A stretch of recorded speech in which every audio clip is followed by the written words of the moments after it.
ito yung matibay na pagtatali sa mga ganito kalalaki na kahoy. Kaya tinatawag itong timber hitch kasi nakadesign yan para dito sa timber na to. Dito sa ating log, ito malaki. Ang itatali natin dyan ay itong timber hitch.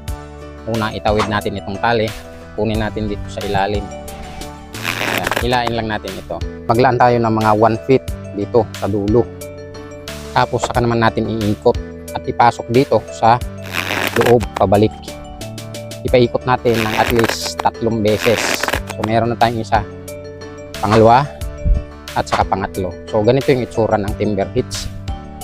Saka natin, pwede na natin bitawan yan at hilain na natin itong ating tension line. At yan oh, matibay ito na pagtatali, timber hitch.